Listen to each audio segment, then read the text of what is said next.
అధ్యక్ష. నాలుగవది అధ్యక్ష, అన్నపూర్ణ ఆంధ్ర. ప్రతిఫల మరియు సుస్థిర వ్యవసాయము రైతే రాజు.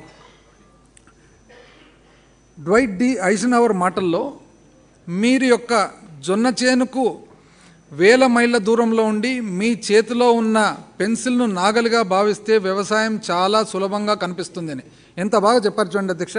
డ్వైట్ డి ఐజెన్హవర్ 34వ రాష్ట్రపతి అధ్యక్ష యునైటెడ్ స్టేట్స్ ఆఫ్ అమెరికాకు. అయితే ఈయన జనరల్ అధ్యక్ష, యాక్చువల్గా ఆర్మీ జనరల్.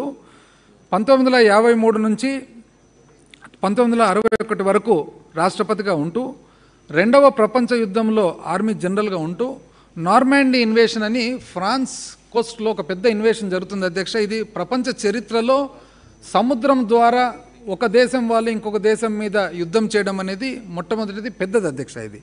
అయితే తను రెండవ ప్రపంచ యుద్ధంలో అన్ని అలైడ్ ఫోర్సెస్ అంటే అమెరికా, బ్రిటన్, ఫ్రాన్స్ అన్ని ఏదైతే అలైడ్ ఫోర్సెస్ ఉన్నాయో వాళ్ళందరికీ సుప్రీం కమాండర్గా ఉంటూ తాను అమెరికన్ ప్రెసిడెంట్గా ఉంటే అధ్యక్ష. ఈరోజు కూడా మనం అమెరికాకు పోతే అధ్యక్ష, గొప్ప గొప్ప రోడ్లు అవన్నీ కూడా ఫస్ట్ ఎవరు స్థాపించినారంటే డిడి ఐజెన్హవర్ అని అంటారు అధ్యక్ష. ఐజెన్హవర్ టైంలోనే ఈ పెద్ద రోడ్లు, వెడల్పు రోడ్లు ఇవన్నీ వేయడం చేసింది. ఆయన ఎంత చక్కగా చెప్పినా చూడండి అధ్యక్ష.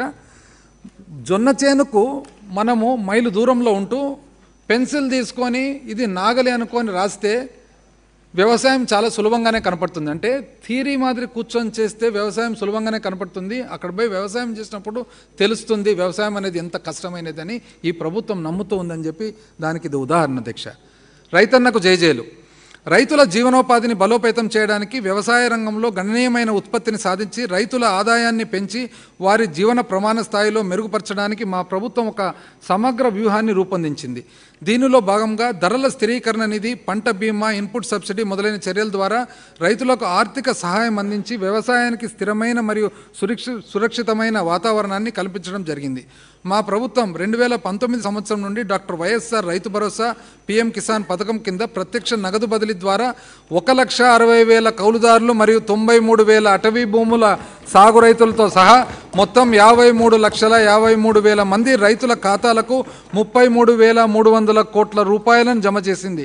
ఐ రిపీట్ అధ్యక్ష, 53,53,000 మంది రైతుల ఖాతాలకు 33,300 కోట్ల రూపాయలను జమ చేసింది. కౌలు రైతులు మరియు అటవీ భూముల సాగుదారులకు 13,500 రూపాయల ఆర్థిక సాయాన్ని పూర్తిగా మా ప్రభుత్వమే అందిస్తుంది. డాక్టర్ వైఎస్ఆర్ ఉచిత పంటల బీమా కింద మా ప్రభుత్వం 54,55,000 మంది రైతుల ఖాతాలకు 7,802 కోట్ల రూపాయల బీమా మొత్తాన్ని అందించగా, గత ప్రభుత్వం కేవలం 30,85,000 మంది రైతులకు 3,411 కోట్ల రూపాయలను మాత్రమే అందించింది. అధ్యక్ష, again I request your permission to డివేట్ అధ్యక్ష. ఈరోజే పొద్దున ప్రతిపక్షం వాళ్ళు ఎంతో అల్లరి చేసినారు అధ్యక్ష, వ్యవసాయదారుల పట్ల ప్లెకార్డ్స్ తీసుకొని. ఇది నిజం చూడండి అధ్యక్ష. డాక్టర్ వైఎస్ఆర్ ఉచిత పంటల బీమా కింద మా ప్రభుత్వము 54,55,000 మంది రైతుల ఖాతాలకు 7,802 కోట్ల రూపాయలు బీమా మొత్తాన్ని అందించగా, గత ప్రభుత్వం కేవలం 30,85,000 మంది రైతులకు 3,411 కోట్ల రూపాయలను మాత్రమే అందించింది. ఇది వాస్తవం అధ్యక్ష. మా ప్రభుత్వం డాక్టర్ వైఎస్ఆర్ సున్నా వడ్డీ పంటల రుణాల కింద 2019 సంవత్సరం ఖరీఫ్ కాలం నుండి గత ప్రభుత్వం బకాయిలతో సహా 73,88,000 మంది రైతుల బ్యాంకు ఖాతాలకు 1,835 కోట్ల రూపాయలను జమ చేసింది. రైతులకు వారి ఇంటి వద్దకే సేవలను అందించడానికి 10,778 డాక్టర్ వైఎస్ఆర్ రైతు భరోసా కేంద్రాలు వన్ స్టాప్ సెంటర్లుగా స్థాపించబడ్డాయి. ఇవి ఆదర్శవంతంగా పనిచేస్తూ ఇతరులకు కూడా అనుసరించడానికి మార్గదర్శకంగా ఉన్నాయని నీతి ఆయోగ్చే ప్రశంసించబడ్డాయి. మా ప్రభుత్వం 19 లక్షలకు పైగా ఉన్న వ్యవసాయ విద్యుత్ కనెక్షన్లకు కోతలు లేని రోజువారీ 9 గంటల నిరంతర ఉచిత విద్యుత్ సదుపాయం కల్పించింది. 2019 సంవత్సరం నుండి ఇప్పటి వరకు ఉచిత వ్యవసాయ విద్యుత్పై 37,347 కోట్ల రూపాయల సబ్సిడీని అందించింది. కనీస మద్దతు ధర కంటే తక్కువ ధరకు విక్రయించే రైతుల కోసం 3,000 కోట్ల రూపాయలతో ధరల స్థిరీకరణ నిధి ఏర్పాటు చేశాం.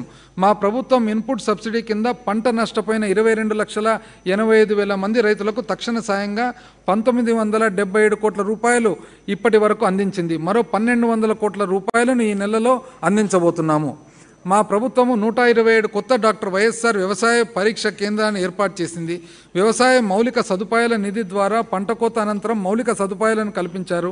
వైఎస్ఆర్ యంత్ర సేవ పథకం కింద వ్యవసాయ యంత్రాలను అందజేయటమే కాకుండా రైతులు మరియు గ్రామ యువతకు డ్రోన్ పైలట్ శిక్షణను అందించారు.